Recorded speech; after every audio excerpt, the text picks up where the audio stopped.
రేపటి నుంచి AP assembly budget సమావేశాలు ప్రారంభం కానున్నాయి. రేపు ఉదయం 10 గంటలకు సమావేశాలు ప్రారంభమవుతాయి. ఉభయ సభలను ఉద్దేశించి గవర్నర్ ప్రసంగించనున్నారు.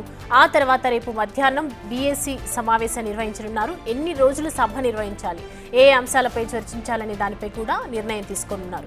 25న గవర్నర్ ప్రసంగంపై ధన్యవాద తీర్మానం ప్రవేశపెట్టనున్నారు. 26 శివరాత్రి, 27 ఎమ్మెల్సీ ఎన్నికల నేపథ్యంలో అసెంబ్లీకి సెలవు ఉండను. ఇక 28న కేబినెట్ సమావేశం, బడ్జెట్ ప్రతిపాదనలకు ఆమోదం తెలపనున్నారు. ఇక అదే రోజు వార్షిక బడ్జెట్ను ప్రవేశపెట్టనుంది ప్రభుత్వం. మార్చి 1, 2 తేదీలలో అసెంబ్లీకి సెలవు ఉండగా 3 నుంచి యథావిధిగా బడ్జెట్పై అసెంబ్లీలో చర్చ జరుగుతుంది. మొత్తం 2 లేదా 3 వారాల పాటు అసెంబ్లీ నడిపే ఆలోచనలో ఉంది ఏపీ ప్రభుత్వం.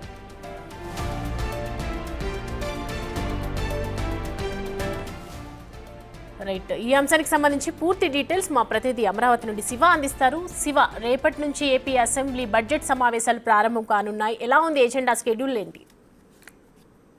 మొత్తం మీద చూసుకుంటే రేపటి నుంచి ఏపీ అసెంబ్లీ బడ్జెట్ సమావేశాలు ప్రారంభం కాబోతున్నాయి. బడ్జెట్ సమావేశాల నేపథ్యంలో పూర్తి స్థాయిలో అధికారులు అన్ని రకాల ఏర్పాట్లు, చర్యలు తీసుకున్న పరిస్థితి కనిపిస్తోంది. ముఖ్యంగా అసెంబ్లీలో వ్యవహరించాల్సిన తీరుపై అన్ని పార్టీ నాయకులు దిశానిర్దేశం చేసుకునే ప్రయత్నం చేస్తున్నారు. ఇప్పటికే స్పీకర్ నేతృత్వంలో అసెంబ్లీ సమావేశాలకు సంబంధించి కూడా అన్ని రకాల భద్రతాపరమైన చర్యలకు సంబంధించిన ఏర్పాట్లు కూడా తీసుకున్నారు. రేపు ఉదయం 10 గంటలకు ఏపీ అసెంబ్లీ సమావేశం ప్రారంభమవుతుంది. 10 గంటల 5 నిమిషాలకి గవర్నర్ ఉభయ సభలను ఉద్దేశించి ప్రసంగించబోతున్నారు. ఈ సమావేశాలకు వైఎస్ఆర్సీపీ కూడా హాజరు కాబోతుంది. ఆ తర్వాత 25వ తేదీన గవర్నర్ తీర్మానానికి ధన్యవాదాలు జరుగుతాయి. 26 శివరాత్రి, 27 ఎమ్మెల్సీ ఎన్నికల నేపథ్యంలో సెలవు జరుగుతుంది. 28 కేబినెట్ భేటీ, బడ్జెట్ ప్రవేశపెడతారు. 29, 30 అసెంబ్లీ కొనసాగుతుంది. 31 కూడా అసెంబ్లీ కొనసాగుతుంది. 1, 2 తేదీల్లో అసెంబ్లీకి విరామం ప్రకటిస్తారు. 3వ తేదీ నుంచి దాదాపుగా 11వ తేదీ వరకు అసెంబ్లీ సమావేశాలు జరిగే అవకాశం కనిపిస్తోంది. రేపు ఉదయం అసెంబ్లీ సమావేశాలు గవర్నర్ ప్రసంగం తర్వాత సభ వాయిదా పడుతుంది. వెంటనే బీఎస్సీ సమావేశం జరుగుతుంది. బీఎస్సీ సమావేశంలో ఎన్ని రోజుల పాటు అసెంబ్లీ సమావేశాలు జరపాలి అనే దానికి సంబంధించి కూడా రేపు బీఎస్సీ సమావేశంలో నిర్ణయం తీసుకోబోతా ఉన్నారు సౌమ్య.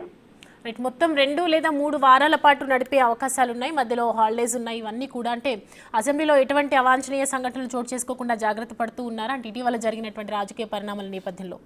ఖచ్చితంగా నిన్ననే బడ్జెట్ సంబంధించిన ఉన్నతాధికారులతో స్పీకర్ అయ్యన్న పాత్రుడు సమావేశమయ్యారు. ఈ రోజు సాయంకాలం మరొకసారి ఉన్నతాధికారులతో కూడా సమావేశం జరగబోతుంది. ఈ సమావేశంలో పలు కీలకమైన అంశాలకు సంబంధించి, ముఖ్యంగా భద్రతాపరమైన అంశాలకు సంబంధించి కూడా చర్యలు తీసుకోబోతున్నారు. అసెంబ్లీ లాబీలో మీడియాకి సైతం కూడా అనుమతి లేకుండా కొనసాగించాలని చెప్పి ప్రభుత్వం ఆలోచన చేస్తా ఉంది.